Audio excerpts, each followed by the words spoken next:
can be a man born in a woman's body or a woman born in a man's body. What I believe is that there are some people who feel alienation towards their bodies and they want to remove body everybody parts. feels that. Right, but they feel it to such an extent that clinically the best treatment for them is to transition and live as if they were the other sex. Yeah, well, I don't think that there's any evidence that that's clinically the best treatment. We certainly don't know enough to make that presupposition, and I think we're playing with fire assuming that that's the case. The long-term outcome studies certainly don't demonstrate that. So it's not so. I would make a very big distinction there between adults and between children. I think that would be a good distinction to make. Right, yeah. But I think we are very quick to diagnose and treat children in a way that I find, and not waiting for the research, and that I find concerning. Yeah. So, yeah, well, the lawsuits will put an end to that in about 15 years. So there's one place that we have found from which that is something that gets me a lot of hate, right? I'm sure it does. I'm a turf and a bigot for that. So right. I don't think that's something that you would have been able to predict, that I think, because that is not now the orthodox feminist position. I agree completely. Oh, isn't that good? So congratulations. We've all learned something. Mm-hmm. I just wanted to talk quickly about Me Too movement. Mm-hmm. Tell me your reaction to what's unfolded over the last year. I won't put words in your mouth. You tell me. Well, there's certainly no shortage of evidence for reprehensible sexual behavior on the part of people who can use power to get away with it. So that's not so good. The Me Too movement, I suspect it probably did some good things and some terrible things. So I would say that there's a dangerous proclivity to abandon the concept of the presumption of innocence. So in university campuses, for example, we're moving towards a preponderance of evidence model. I'm not very happy with that model. I think that's a very big mistake. The presumption of innocence is nothing short of a miracle, and we abandon it at our extreme peril. So I'm not happy with that. I think the believe the victim idea is something that only a fool could conjure up, because it opens the door to unbelievable opportunity for manipulation. I think that I would disagree with you slightly on that, because I think what that means is what people are arguing for is don't instantly dismiss or disbelieve the victim, right? Which is a very different. No, that's partly what they're arguing for. There's thing. Plenty of people who are arguing for the fundamental attitude to be believe the victim. So some people are arguing to not automatically disbelieve the victim, which is a perfectly reasonable thing to argue for, but that isn't where it ends. So okay, climate change. I saw you posting a link to a study suggesting that a lot of the way that it's talked about has been overhyped. What are your beliefs about climate change? Well, I spent a lot of time. I don't really have beliefs about climate change. I wouldn't say. I mean, I think the climate is probably warming. But it's been warming since the last ice age, so I don't know. But it's exactly dramatically accelerated even in the last couple yeah, of decades. Maybe. Mm-hmm. And possibly. It's not so obvious. I spent quite a bit of time going through the relevant literature. I read about 200 books on ecological, what would you call it, on ecology and economy when I worked for the UN for about a 2-year period, and it's not so obvious what's happening, just like with any complex system. The problem I have fundamentally isn't really a climate change issue. It's that I find it very difficult to distinguish valid environmental claims from environmental claims that are made as a, what would you call it, secondary anti-capitalist front, essentially. So it's so politicized that it's very difficult to parse out the data from the politicization. So I saw there was a line in 12 Rules which says people stricken with poverty don't care about carbon dioxide. Yeah, that's definitely the case. And I think that's not an unreasonable point to make, because you think about Maslow's hierarchy of needs, right? People, if you can't eat, then actually you can't really worry about what's happening in 50 years to the planet. However, I don't think that's a reason not to tackle climate change, because those same people in the global south... It's partly a reason. Is it though? Because people in the global south... coal-generated plants stop people from starving, so yes, it's partly a reason. And it's certainly the case that making energy more expensive, obviously, makes things more difficult for poor people. So yes, it's definitely an issue. And I would say, it's kind of a conundrum for those on the left. It's like, what's it going to be? Clean air or hungry people? Think, well, we don't have to choose. It's like, okay. Or renewable energy, or... Oh, good luck with that. Or nuclear power. I'd be fine with more nuclear power stations. Yeah, well, it doesn't look like we're moving in that direction very fast. No, but that is a solution. Well, it worked for the French. I was fascinated. David Attenborough is something kind of close to a national religion in Britain. So there's a bit where you say population control advocates like him, you compare them to Eric Harris, one of the Columbine killers. Why then is it virtuous to propose that the planet might be better off if there were fewer people on it? And I found that completely boggling, that you have elided their population control through people not being born and the mass slaughter of people who are already alive. It's the motivation that I question. Right, tell me more about that. Well, what kind of statement is the planet would be better off with fewer people on it? First of all, there's an easy solution to that. You could leave. Unfortunately, much the best efforts of Elon Musk, that is not yet an option permanently. Or do you mean no, that committing isn't suicide? what I mean. That's what I meant, yes. If you're very concerned about your carbon footprint, there's a very fast solution to that. So, and I think it's disingenuous to, well, it's the other people, or maybe it's the people who haven't been born yet. It's like, this is also the problem I have with much of the environmentalist movement, is there's a powerful stream of anti-human sentiment that motivates it, and masquerading under the guise of virtue on a planetary scale. It's like, could be. I mean, it's not like we're not fouling our own nest, you know. But that's why I'm fascinated by where you come from, is because the book, you know, is so much about things being in balance and harmony, right? And order and chaos outweigh each other. Well, what overpopulation has done is got to the stage. Who says we have overpopulation? Well, I think that it's very difficult to see under the current model of fossil fuel-based capitalism. Sorry to use that word. I know it upsets you. But that is what you until we've run out, when we run out of fossil fuels. Yeah, that's not going to happen. Well, it will happen. Yeah. Because there is people have been saying that's going to happen for 50 years, and now the United States is a net exporter of fossil fuel. Right. And so no one saw that coming, did they? But it happened.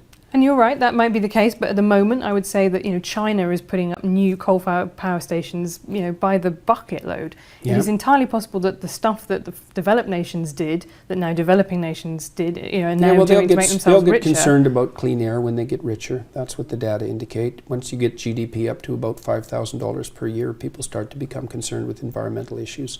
So if we make people rich fast enough, I don't think so. It'll happen too late for some things. It looks like we're going to top out at about 9 billion. I think we can handle that. I think probably one of the problems that'll beset us in 100 years, assuming there are even creatures like us around in 100 years, is that there'll be too few people, not too many. You know, the projections top out at about 9 billion. It's only 2 billion more than we have now. There's every reason to assume that we can cope with that, especially given the rapid decreases in poverty around the world at the moment. There's a bit of a bottleneck. There'll probably be some more extinction. What we're doing to the oceans by overfishing doesn't seem very smart, but we've only been aware of our role as planetary stewards since 1960, I would say, and we're not doing too bad for people who just woke up to the fact that we're actually a planetary force. And I don't think that we're overpopulated. I think all the arguments that all the people who made those arguments in the 1960s, like Paul Ehrlich, I think he wrote The Population Bomb, predicted mass starvation by the year 2000. He was absolutely and completely wrong. No, we've been very lucky with things like golden rice, for example, and genetic engineering of crops. I think that's... Yeah, it's not luck. No, it is. I agree. Human ingenuity is a huge part of that, definitely. Right. Well, and more people, more ingenuity. And Bjorn Lomborg, who I really admire, this skeptical environmentalist who's actually gone a very long ways to trying to figure out what we could do at a planetary level that would actually be useful and productive. His research has indicated the best possible investment isn't carbon tax, it isn't cessation of utilization of carbon-based fuel. It's probably investment in early infant care around the world, especially in developing countries. Seems right to me. He's done the analysis very carefully. One more area that you've talked about that's caused controversy is gay parenting. You said the devil is in the detail and you want to see more studies on that. What do you think might be the adverse effects of having same-sex parents? Well, I don't think we know what modeling is optimal for children. That's really the issue. I mean, I suspect that 2 parents are better than 1. Suspect, right? I don't know. 1 parent is definitely worse than 2. We know that. But we don't know what exposure to role models, say, is necessary. for the continuity of maternal behavior or for the adoption of functional gender roles. We don't know any of that. And so that's the variable, obviously. No one knows what the consequence of being raised with two people of the same sex is. Maybe none. Right.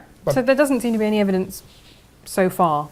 That's all the literature review suggests, that there were a couple that showed problems, but they were in coupledoms that had already broken down, right? So there is no evidence. Maybe there will be some found, but at the moment there is no evidence that there is any problem with having gay parents. I never said there was. Somebody asked me, I believe it was a question like, if there was a problem, what would it be? It's something like that. No, I mean, you can make a very strong conservative case for gay marriage, I think. I mean, not that I would necessarily be motivated to make a conservative argument. Social respect. David Cameron, our former Prime Minister, said, I support gay marriage because I'm a conservative. Yes, right. So, it's obviously homosexuality it's been around forever. So what's the appropriate social response to that? Well, conceivably, bringing as many people as possible into something approximating the same game. I think you could make a reasonable case for that. What's the consequence of that for children in those families? I don't know. I mean, what I would say is, well, the obvious risk is that there's no one of the opposite sex around. I mean, it doesn't take it doesn't take the perception of genius to come up with the observation that might be a problem. Now, maybe it's not. And my suspicions are there's probably far more relevant problems with regards to what happens to children that isn't good than that. Right.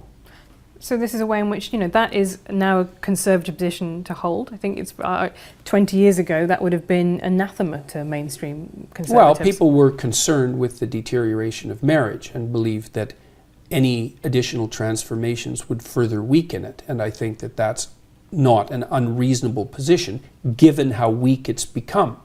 And I don't think that that's been good for people overall. Okay, let's talk about free speech to finish on. You write in your book about Nietzsche, who became the Nazis' favourite intellectual, and you also talk about a professor... Only through his sister's mistranslations of his work. Right, but you talk a little bit as well about another professor whose ideas you thought led inevitably to kind of Maoism, and you said, I don't know how he can't be more worried about where his ideas lead. Do you worry about where where your work might be taken and used by other people? I saw you posing with... I worry about that all the time. With a Pepe flag. Oh, I can't believe you brought that up. Right, but I just think it's...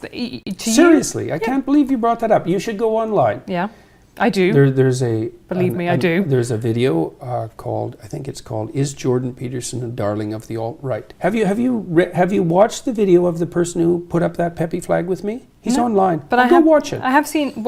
You wouldn't, I would say... And why are you concerned about Pepe anyways? Jesus, he disappeared like 3 years ago. It is... And most of that was trolling by young guys who were trying to drag the media into idiot accusations like the idea that this was a white supremacist gesture, which I was asked about on CBC. It's like, no, it wasn't. It was Fortran trolls playing the media for fools, which worked. And much of the Pepe thing was that as well. Okay, but the problem with people ironically pretending to be Nazis on the internet... They weren't pretending to be Nazis. But no, this is a separate phenomenon, and 4chan definitely do ironically pretend to be all of the worst things they can possibly be, is that some people take that very seriously. There was a case in America recently of a guy who stabbed his father because he had thought that his father was a Democrat. He was writing stuff for particularly a conservative website. He'd got very into the Pizzagate conspiracy theory. He's probably paranoid. Right, so there are people who take this stuff very, very seriously, and they latch onto it. What's your point? I'm saying that, how much responsibility do you feel that you have, particularly guys the alt-right, who, as you say, some of them have enjoyed your work, and say, I'm not one of you guys. I'm not with you guys. They haven't enjoyed my work. I've definitely read bits on the internet. Read more. Okay. Find some evidence. I'm extraordinarily sick and tired of this particular accusation/line of questioning.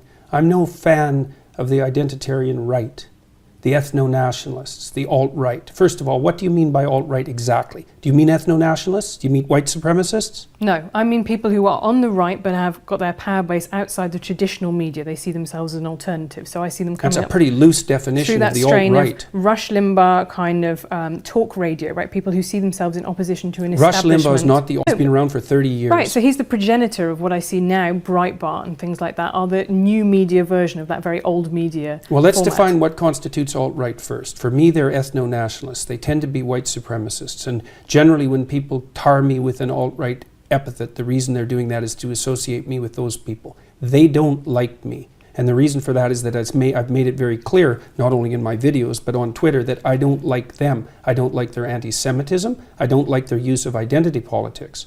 I don't agree with their aims. I think that their notion is something like, well, if everybody's going to play identity politics, we're going to play it too, and we're going to win. And I can certainly understand that motivation, but I think it's a bad game all around. And I think the only reason that I was ever associated in any sense whatsoever with anything to do with the alt-right was because it was extremely convenient of the radical leftists, who I fundamentally detest, to paint me as a representative of that viewpoint. Right.